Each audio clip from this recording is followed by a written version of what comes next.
So this happened when I was 19 or 20. I'm 31 now, rarely drink or go out anymore. But last weekend, a friend of mine who I hadn't seen in a couple of years asked me out, and we ended up going to a club on the same street where this story takes place and reminded me of it. Legal drinking age in Brazil is 18, so people here start partying pretty early, and let's face it, no one really knows their limits when they start drinking. My friends and I had gone to this club. I honestly can't remember the name right now, but I know it closed down a couple of years back. We had a great time, and the sun was coming up as we were leaving. Most clubs here give you a credit card when you walk in, where you either put in the money you plan on spending, or they work as a personal digital tab where bartenders add up what you're drinking and you pay for it on the way out. I pay for my stuff and sit outside to wait for my friends, who were taking a long time to get out, probably due to being drunk out of their minds. As I'm sitting there, I notice a car across the street. Two dudes in the front seats, one out of the car trying to make this clearly drunk out of her mind girl get inside as well. She's mumbling, stumbling, struggling to keep her eyes open, and she says, "No, I don't want to go." Over and over, shaking her head, clinging onto the car door as the guy keeps telling her to let go and get inside, that they're just going to a friend's apartment to drink some more. It'll be fun, come on. I watch, wondering if I should do something, if no one else is seeing this happening. I look at the club's security guard. He looks at me and shrugs, like it's not his responsibility. I look back at the girl, and I'm really uncomfortable, but also scared. My friends are still nowhere to be seen. I'm alone. The security guard is clearly not doing anything, and there's 3 of the guys. What if they decide to try and get me too? The girl says one more time that she doesn't want to go with them, and before I realize what I'm doing, I'm getting on my feet and shouting, "Hey." The guy stops trying to push the girl into the car for a moment and looks at me. "She said she doesn't want to go, dude," I say, starting to make my way across the street, even though my hands are shaking and my voice is probably not the most convincing. "She's our friend. She's just drunk and being cranky. It's all good. We're just going to take her home," he says. He seems a bit nervous and not exactly angry, which makes me feel a bit better, or less scared. "Do you know them?" I asked her, and she just shakes her head no, using the door as support to keep herself on her feet. Creep number 1, the one who was trying to push her into the car, looks at me, then to his friend, who seems frustrated, but starts saying, "Come on, man, let's go, just leave it." Creep number 1, now looking a bit angry, grabs the girl and pushes her towards me before getting into the car, and they all leave. The girl nearly falls on her face, but I grab her and we walk back to the front of the club, my heart slowly going back to its normal rate. Only then I realized my friends had come out and were watching everything from across the street with confused faces. We all meet random people at clubs, at the door, walking down the street, so they probably thought I'd met someone. I start asking her what happened, if she's alone, where's all her stuff, and she's an incoherent mess, mumbling about losing track of her friends, her purse. She doesn't even know how she paid her tab to leave. I ask for some help to the security guard. He says he can't leave his spot, he can't do anything. I explain what happened to my friends, and they talk to the hostess about it who begrudgingly goes and checks the lost and found. Her purse is thankfully there, minus the money she had in her wallet, and we managed to call her parents. I talk to her mom because the girl can't explain anything, and I promise to stay there until the mom comes to get her. 30 minutes later, the mom arrives, and I've never seen someone look so relieved and terrified at the same time. She thanks me and my friends profusely and offers us a ride home, but as we lived in the next town over, she just drives us to the subway station. In the middle of all the craziness, I forgot to exchange numbers with any of them, so I never heard of that girl or her mom again, but I hope she learned to be more careful with how much she drinks or who she talks to in clubs. Also, shame on her friends for not looking out for her or trying to find her when they realized she was missing. Though, maybe they were all just as drunk as she was, who knows. I know what I did was probably a bit reckless, but I wouldn't be able to just watch that car drive away and live with myself. Please be safe when going out, people. and creeps at the nightclubs who try to take advantage of intoxicated people. Watch your back.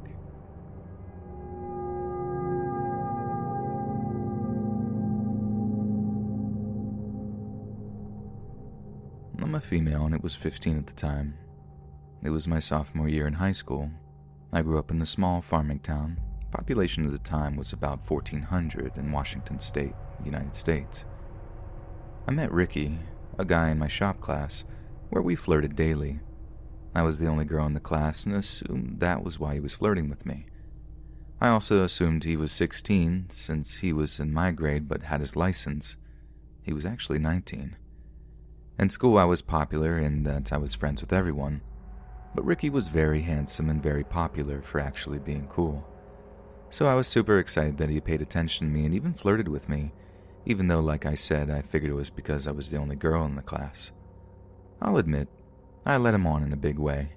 I figured nothing would ever happen between he and I since he was really good looking and popular, and had beautiful girls throwing themselves at him in the hallways and other classes. So the flirting had become more and more overt, with us talking about actually being intimate with one another, even though I had no intention and thought it was never going to happen anyway. Shop class had a regular classroom in the high school where we took attendance and tests, and then the shop itself was located about 100 yards away from the main building. The high school parking lot was on the opposite side of the high school building from the shop class. Our school had an open campus, meaning that students could leave campus during lunch if they had the signed form filed with the office. In late spring of that year, 1997, Ricky and I were flirting one day when he suggested we go through with it. He suggested we leave right after that class during lunch and head to his house. I don't know why I agreed other than realizing I had talked and talked for weeks about it and couldn't admit that I had been lying the whole time. After class, he and I left the shop and walked around the back of the school to the parking lot. We got in his nice truck and drove away from the school. I was freaking out internally because, 1, my friends were expecting me to leave campus with them and were waiting by my locker, and 2, was I really about to do it for the first time? With one of the hottest guys in school, I thought.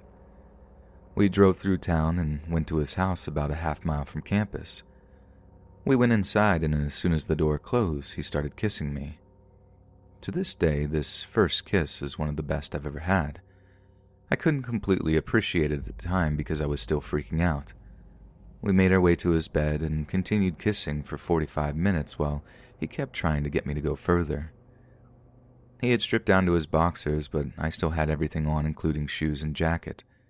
Thankfully, he wasn't pushy, just trying to go through with what we had discussed for weeks. After 45 minutes, I said I wanted to go back to the school. He sighed, put his clothes back on, and we left. We drove to the school in silence. When we got to the parking lot, he asked if I was okay. I said yes and got out and walked quickly inside. Out of my peripheral vision, I saw his truck leaving the parking lot. Lunch was still going on, so I went to my locker, grabbed my books for my next class, and went in the classroom to read until class started. Shortly before class started, 2 of my friends that I was supposed to meet for lunch came in. They asked if I was okay and where I had gone. I said I was fine and didn't want to talk about it. One of the girls then left to go to her class, but the other girl, Allie, was in the class with me, so she stayed. About halfway through the class, I decided to tell Allie what had happened and made her promise not to tell anyone. She was concerned and made sure that I realized that I had put myself in sort of a dangerous situation. No one knew where I was or with whom. I hadn't even thought of that until she pointed it out. The next few days, Ricky went to school but skipped shop class. I was fine with it since I didn't want to see him, mostly because I was embarrassed. Ricky started coming to class again and tried talking to me, but I was quite rude. For about a week, shop class consisted of him trying to talk to me ignoring him sighing and walking away. After that, I was more civil, but never went back to flirting with him. He started approaching me between classes and during lunch, just being friendly and lightly flirty. I never returned the flirting again. Random groups of girls started approaching me and asking what was going on between Ricky and I. Why did he like me? Why was he now ignoring them, etc.? I didn't have answers. The second to last week of school, Ricky hung around me often, but was really quiet. Then he told me that I was the first girl to ever turn him down. During the last week of school, he went back to hanging out with his friends and flirting with the pretty girls. I was relieved mostly because I felt guilty for leading him on and guilty for putting myself in that situation. About midway through the summer holiday, I ran into Allie and she asked me if I had heard about Ricky. No, I hadn't. She said Ricky was on the run from the police for the attempted murder of 2 men. She said she heard it was a drug deal gone bad. I was shocked, and I let my imagination go wild with thoughts of what if.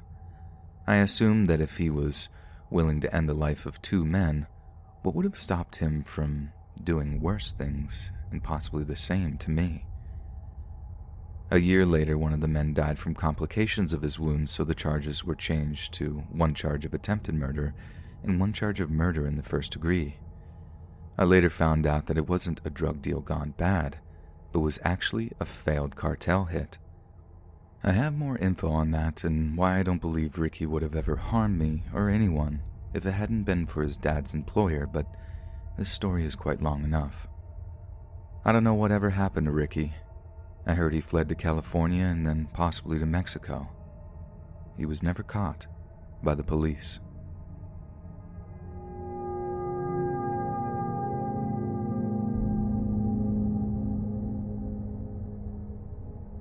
I work at a church as an office admin. I'm not a member or even a believer, but it's a good job. This often means that if the minister is out ministering, I am completely alone in a very large building. Usually I like being able to work with nobody bothering me, and I relish the days when nobody drops in or calls. It was one of those quiet days, and I needed to take a stack of materials into the chapel. We never have lights on unless we're using a space, and I usually don't bother turning them on for the chapel. There are stained glass windows, so there's enough light to see by, and it's pretty with just the window light coming in. The area where I'm dropping off some printed materials is up a few steps on the raised area where the choir and organ and pulpit are. Drop the stuff, turn around, and I'm just about to walk back when I notice something. Now, this is an old church with pretty massive wooden pews, so if you're walking straight down the aisle, you only see the backs of them sticking up. You don't really see the seats or the ground between the pews. But from up on the platform area, there's enough of an area that I can see a coat lying on the floor between 2 rows of pews. I'm not surprised. We have a lot of people forget stuff on Sundays. Someone once forgot their teeth. That was fun to look for. So I'm heading down the aisle, looking down each row of pews to find the one the jacket was lying under when I realize it wasn't a jacket. There's a man lying on the floor. Now, it's important to note that there are 3 aisles in the church, the main center one and 2 side ones. I always use the side one closest to the office out of habit. It's dumb, but I just feel silly walking down the wide center aisle of a church. The aisles are carpeted. I wear black, dressy sneakers to work and tend to walk quietly. The man on the floor is facing the center aisle. I freeze and stare at him, expecting him to sit up and say something, but I realize he hasn't noticed me yet. He's kind of wiggling his feet. Not a lot, just kind of rocking his shoes on the floor, so I'm pretty sure he's awake, or at least alive. I have no idea what to do. I've got severe anxiety and CPTSD, and I've long known my fight-or-flight response is to freeze like an idiot. I'm just staring at this guy on the floor, trying to think of something to say. Still not sure what I should have said. "Hello, sir, wouldn't you rather have a seat?" or something like that, when the main doors to the church open. I'd totally forgotten that Paul, one of the members of the congregation, was coming in to do some painting work today. He spots me frozen in the chapel and comes in. He pokes his head in and hollers, "Hey, I'm just going to start working the front, all right?" As soon as Paul started talking, the guy on the floor started craning his head around to see what was going on, or to see who Paul was talking to, I'm assuming. But of course, this man has now spotted me, and my brain still has my jaw wired shut and my feet glued to the floor. The man on the floor starts screaming. I've honestly never heard a grown man full-out scream like that in real life. It didn't sound scared or angry to me. He wasn't trying to make words at all. It was just noise. He scrambles to his feet and starts running down the aisle to the door and slams into it. He charges right out of the building, right past Paul, who just kind of stands aside and watches the man run off. We just look at each other for a long minute before Paul comes over and asks me if I'm okay and what that was all about. I have no idea. I look down and the man on the floor is left behind a backpack. Me and Paul lock the outside doors and take it to the office. I call the cops.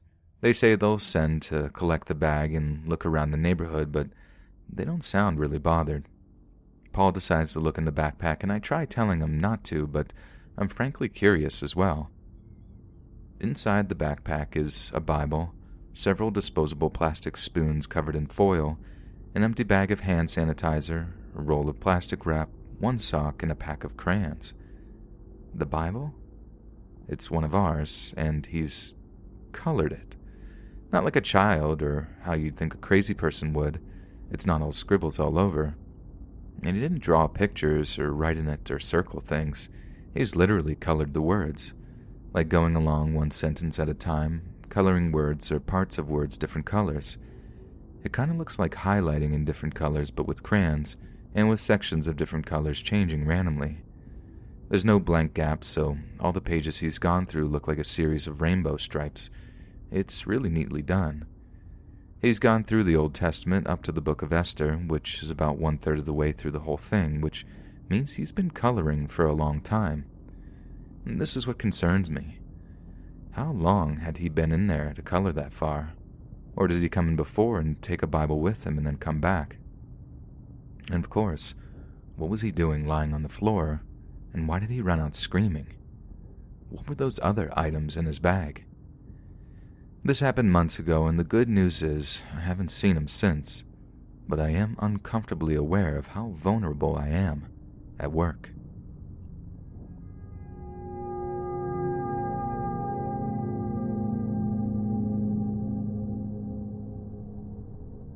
This happened about 3 summers ago. It was the summer before I went off to uni. It was technically the morning of that huge solar eclipse. You remember the one. My buddy had parties at his house every weekend because his parents would go up to their cottage. The parties were basically a bunch of our guy friends smoking, playing Pong and video games with me and my 2 girlfriends. I live in the same neighborhood as my friend, just a couple of blocks away. Usually 1 or 2 of the guys would walk us back to my house at the end of the night since they lived around me and didn't want us to walk alone in the dark. But this particular night we chose to Uber because we were too intoxicated to walk home. We were really cross-faded, so my recollection of the story isn't crystal clear regarding all that was said. So, our Uber pulls up to my friend's house at around 3 a.m., and me and my 2 girlfriends walk up to the car to get in. It was a minivan. We were still holding our coolers in our hands as we were too gone to realize. I opened the door to the back seat, and the driver immediately gave off really weird vibes. He looked at me and had this look on his face, an almost Kubrick stare-esque look, but sort of smiling too. He had long black hair and a ponytail, a beard, and was wearing a neon yellow tracksuit. He also had some type of European accent, but I couldn't tell what kind. I'm Slavic, so I know I had to maybe be Portuguese or Italian or something because it didn't sound familiar to me. He looked at me and did the elevator with his eyes, saying, "I like your shirt," and winked. For starters, I was 17, and this man seemed around late 20s, early 30s. Second of all, I barely had much of a shirt on. I remember I was wearing a low-cut crop top, so my breasts were obviously out. Again, I was really cross, so I just brushed it off and laughed. Me and my friends sat down in our seats, and the driver turned back and said to us, "If we get arrested, you guys are going to jail," gesturing at our open drinks. Again, we were really gone and didn't really care, so we just laughed it off, and my friend Sarah said something along the lines of, "Don't worry, we'll be low-key," or whatever. So we drove off, and I noticed that at the stop sign where I would usually turn left to go home, he turned right. He had a GPS with him, but was clearly ignoring it. I thought he was maybe just cutting through the neighborhood in a different way, so I just went with it. I know the area really good. There's like 5 alternate routes back to my place. Suddenly, we end up on the main road the complete opposite direction of my house. As we headed under an underpass, I turned to my friends and said, "Guys, he's going the wrong way." I looked at my friend Grace, who ordered the Uber, thinking she might have put the wrong address or even her own instead of mine by accident, and she flashed me her screen. She had my address as the drop-off point. I guess the Uber driver caught on to us and turned around and said to us, "Do you guys want to go back to school?" We all looked at each other confused. No, we want to go home," said Sarah. "But all the kids I drive want to go to the school, the big parking lot. That's where I take them," the man said with a creepy look on his face. We knew what school he was talking about. It was our high school, just up the road. It's conveniently located in the middle of a huge field, by the way. "I take all the kids there," he emphasized. I remember the looks of horror on my friends' faces. "No, just drop us off now," Sarah demanded, even though we were still driving down the main road. There was a 24-hour grocery store coming up, so I panicked and yelled, "Just drop us off at the grocery store right now." He glared at me in the rearview mirror and turned into the plaza. He dropped us off at the grocery store, and we didn't even think of looking back to see him drive off. We just ran inside to safety, or so we thought. Minutes later, as we were pacing down an aisle trying to order another Uber, we live in the suburbs, so finding an Uber at 3 a.m. isn't always easy or quick, we see the Uber driver walk past our aisle. I don't think he saw us, but we immediately made a run for it. He then saw us and began to follow us from afar. Soon enough, he made his way closer and closer and closer. We pretty much sped through almost every aisle trying to get away from him. Grace got a notification that a driver was on his way to pick us up, and he was like 2 or 3 minutes away. We decided to go wait at the front of the store, still inside by the exit doors. Roughly 30 seconds later, the man comes up to us. With a bewildered look on his face, he says, "Do you girls want me to drive you home?" We all went pale. "No, don't worry about it, we have a ride," said Grace. It's okay, I can drive you guys home," he insisted. "No, I said we have a ride, it's on the way." That seemed to anger him. "What? You ordered another Uber? What about me?" he said. He was standing very close to us, too. I don't remember his face completely, as I was so high my eyes were barely open, but I remember the smile he had on his face the entire time he was with us. That eerie, nasty smile. "We have a driver," Sarah snapped. The man walked away. The Uber was 1 minute away, but it seemed to be stuck at the red light at the intersection to get into the plaza we were in. We were watching the map on the Uber app on my friend's phone in complete fear, and this felt like the longest couple of minutes of my life. We turned around to see if the Uber driver left the store, but there he was, about 15 feet behind us, standing very close to one of the cashiers who was standing by a display.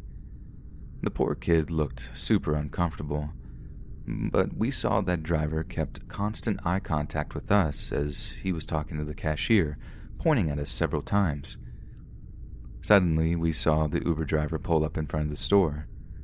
We sprinted out of the store, not looking back, and hopped in the car, and I just yelled, "Drive, drive, drive," and locking all the doors. The new Uber driver gassed it, and we were on the way home safely to mine.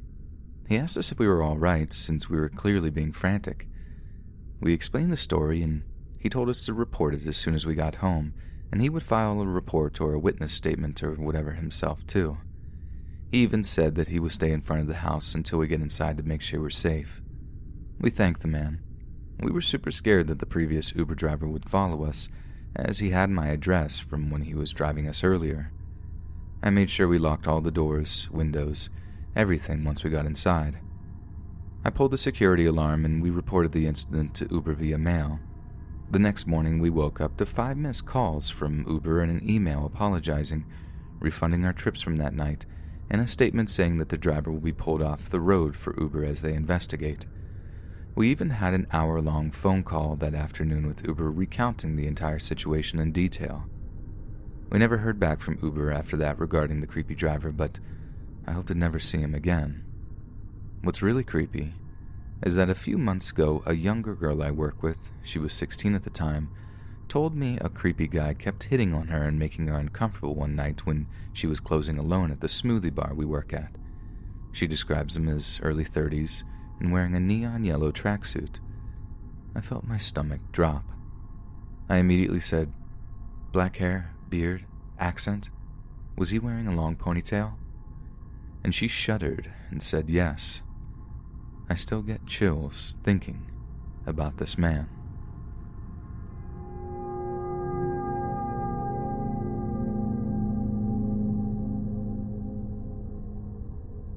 All events in this story are real except my two friends' names just to protect anonymity.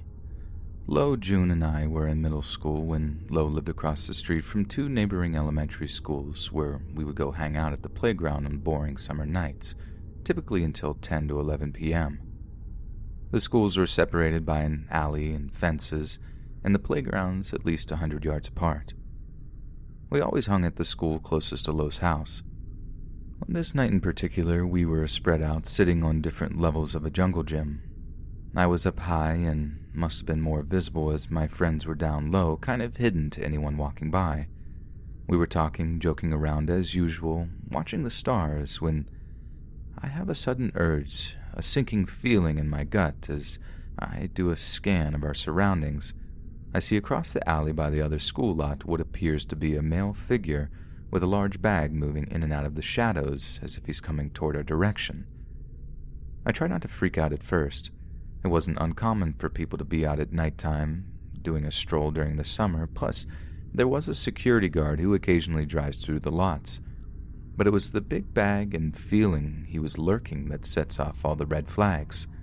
Something just wasn't right.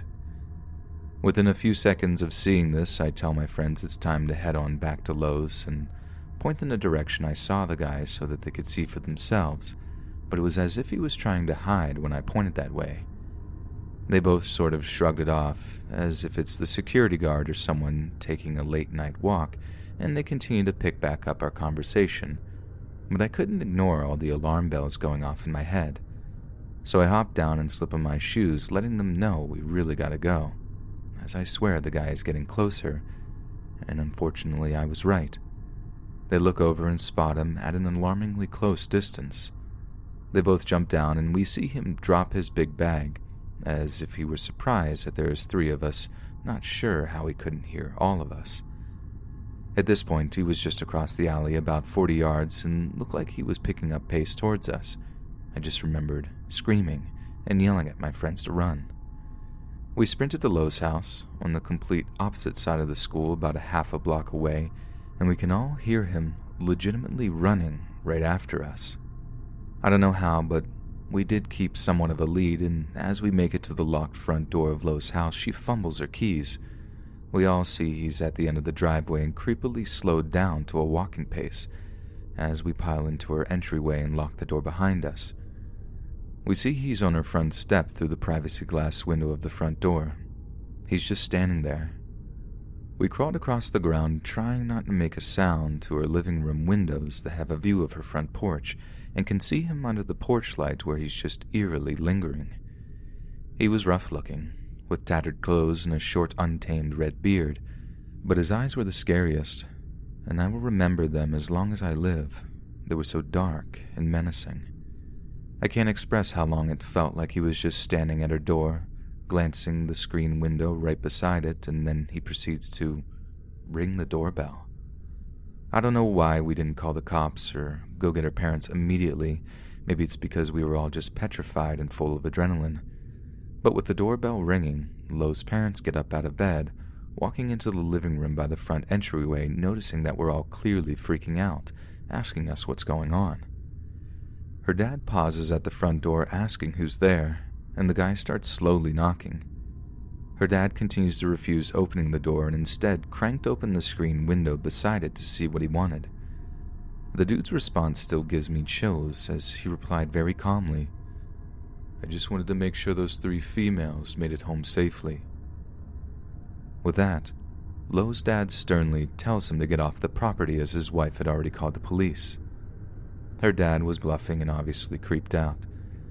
The man quickly and almost angrily apologized, then glanced over as he saw us all crouching down by the window watching him, and he smirks in almost a sinister way while slowly turning around to leave. When he gets down to the end of the driveway, he faces the house and lights up a cigarette as we all just sit there in silence watching him.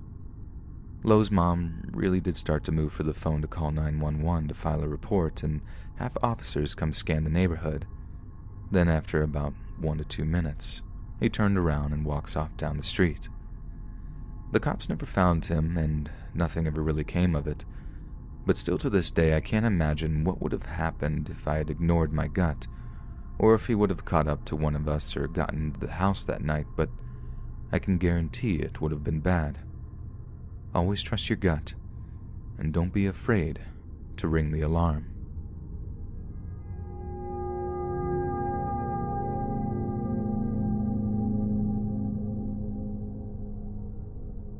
My best friend and I, both 22-year-old females, recently spent 3 months backpacking Europe. We had lots of strange encounters, but this one takes the cake. We had checked out of our hostel and decided to make our way to the international train station to wait for our night train. We had to take 1 or 2 trains to get to the big train station from where we had been staying. It was in a relatively isolated area with just highways and a gas station nearby.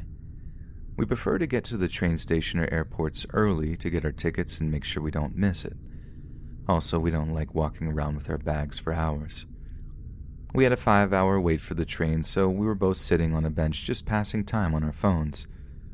Around an hour after we arrived at the train station, a police officer comes up to us and asks what we were doing. I politely explained that we're waiting to board the night train. He asked to see our tickets, and I said that we don't have tickets, just our rail passes. He looked at our passes and told us we still need to buy tickets. I thought he meant reservations, as some trains require pass holders to pay a reservation fee, though I had researched the train we were catching and it didn't require any reservation. He told us to come with him, so we gathered our bags and followed him to the ticket office. He told the clerk that we wanted to purchase 2 tickets to Bucharest. I explained that we didn't need tickets and that our final destination was Budapest. He wouldn't listen and kept insisting we purchase tickets. Finally, the lady in the ticket office looked at our passes and printed us something like a seat assignment, and this seemed to satisfy him. The officer told us that we needed to wait in a different area since we were catching the night train, so he took us to a closed-off room with some chairs and told us to stay there. He left and we both breathed a sigh of relief, thinking the interaction was over. It's really scary being in a foreign country and having a police officer yell at you. We thought we might get stuck in Turkey. We started watching a movie on my laptop to pass the time. About an hour after we went to the new waiting room, the same officer comes in and tells us we have to move again. He says to follow him, so we do. He starts asking questions like, "What are you doing in Turkey? And how do you know each other?" etc. Questions any border control would ask. He escorts us back to the outside bench we had been sitting on originally. He asks to see our passports and tickets for the second time, and we show them to him. He points out which terminal our train will leave from. He stands by us asking questions for a few minutes and then leaves. This happens 2 or 3 more times. He comes and tells us we have to move and asks the same questions and looks at our passports. At this point, we're terrified that we're going to be detained and not make our train. It's nearly time to board our train, so we decide to head back over to the terminal. On our way over there, he intercepts us as we are about to get to the escalator. He grabs my arm, hard, and I look at my friend, horrified. He looks at my friend and tells her, "You go on," and points at the escalator. She gets on the escalator. What else could she do when an officer with a gun gives an order? He waits until she gets a bit away, all the while gripping my arm. Then he looks at me and says, "Are you on Instagram?" I'm stunned. I say yes and give him my Instagram username. He asks me to type it into his phone, so I do. He lets go of my arm and says have a good trip. I reconnect with my friend and we run to get on the train and find our seats. I'm in tears at this point. The whole day had been so scary. I thought we were being flagged as suspicious for getting to the train so early when all the while was just some creep trying to chat me up or something. He followed me on Insta and sent a message request along the lines of, "What's up, remember me?" I blocked him. My friend asked why I gave him my Instagram at all, and I told her I just wanted the interaction to be over and for him to let me on the train.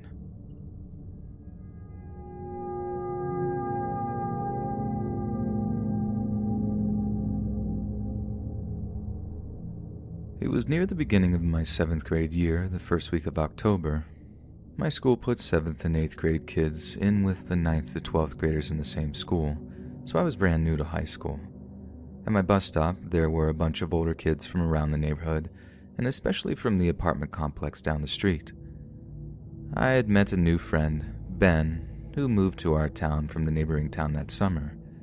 He would ask about everyone, and I was his guide in getting him the scoop when it came to anything or who anyone was. He had met everyone by this point except 2 people, Max and James. James was in the grade above us, and Max was in our grade. Both of these kids had always been not the cleanest, friendliest, or smartest kids in the school, but I never got into anything with them where I would personally dislike them, but I wasn't friends with them either.